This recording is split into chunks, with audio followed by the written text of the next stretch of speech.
Subscribe to our YouTube Club 520. We clowning on that mother. Just hit the button. God. Don't ask more questions. Subscribe. I want to talk about it, man. Your first All-Star ended up being one of the most special All-Star games around, man. How was that moment? Crazy. Kobe's last All-Star game. Mm-hmm. Insane. In Toronto. Yeah. It was cold as shit out there. Like, it wasn't even enjoyable. Like, you couldn't even, like, walk outside in peace. Like, you would freeze the moment you stepped outside. Damn. But that game in itself was just memorable from, like, start to finish. From, like, walking into the locker room, seeing him, you know, being on the same court as him, being able to interact with him, knowing that this is, like, the last time you'll really be on the floor with him. 'Cause I think we played them already twice, so I didn't get to see him again after that. Damn. And it was just a special moment for me because as a kid growing up and watching Kobe and watching the things he's done for this league, and to have a moment to share the court with him one last time, like, that shit is, you'll never forget that, bro. Like, I got that highlight tape playing in my house in Miami for no reason. Like, it's just, it's circulated, just that game. Yeah. Did you? Like, when you got announced that we going to make the All-Star team, what was that feeling like? I know, like, getting drafted is the ultimate feeling, but when I got my All-Star nod, like, that shit felt, like, unbelievable. Like, It was a crazy feeling. Yeah. It's like, nah, this is it. Like, I'm at the pinnacle. Like, I'm top 24 or whatever it is. Like, you want to chase it, you start chasing it after that. Yeah. Because, like, once you get there, I'm like, nah, I got to stay here. Like, if you get it once, it's almost this like shit it's always like a happen. flu. See how they just disrespect me every time? I threw the shit out there early. I said Man, one. let this nigga talk about his journey. We know he made it once. But did you hear what he said? Two-time All-Star. Did you hear what he said? He said when you make it once. It's a fluke. No, he said, you wanna chase it, I got you, Drum. He do that. He do that a lot. He get offended. It ain't nothing to him. He said, nigga, he started to chase it. Yeah. And you want to keep going because you don't want to make it. You don't want to make it once, Right. and then it's a fluke. It's like That came out the wrong way, but whatever. That's all good. I try to give it a bait early. Like, I made it once. Like, Yeah, I walked nah, into it's that all one. good, though. No, definitely a great time, man. Just having my name being called for the work that I put in to help my team get into the playoffs that year too. yeah. And that was the first time they made it since 2004 too. So, Hell yeah. an amazing experience. Not even just for me, for my family. I think that's what really meant more to me. Yeah. Being able to share that moment with my mom and sister, because those are like my staples. Like, that's who I lean on. So, to share that moment with them, have them be there on a stage where they get to see LeBron James, you know, and these other big time people. It's nothing like it. Nah, that's a fact. And I want to shout out your fan, man. Like you said early on, they you know what I'm saying? We see a lot of situations where people are in situations where they got to pull their family up and make all the decisions. Your family held you down and said, nah, we're not going back to high school. We looking out your best interest. Right. So it's for them to be a positive influence in your life and for them to enjoy that moment, like you said, that's fire, bro, for that full cycle moment, for sure. Definitely. Yeah, seeing everything come to fruition, just everything that we planned and, you know, prayed about. Yeah, you got a lot of faith in your mama and you. My mama always said that. Like, man, I got the bitches and I'm 6'12", nigga. I'm straight.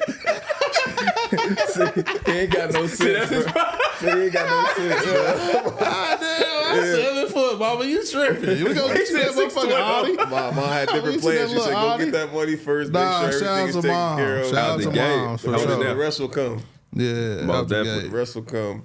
Shout out to mom, man. Yeah, fact. Shout out to mama, Shout out to man. good. Appreciate everything you do always. Fact. Shout out to mama. Shout out to Bob Dukes, man. Listen, I want to talk about, we're going to talk about other teams for sure, but one of the most underappreciated years is Blake Griffin in Detroit, man. Man, People need to speak on that more, bro. I know people talk about his Lob City days, but what he did that year, he was still hurt as well. right. Y'all was going crazy to get to the playoffs, man. Talk about that year, man, because BG was there in the, top 3 in MVP voting that year? Yeah, they both was hooping that year. Yeah, that was y'all was killing it. Yeah.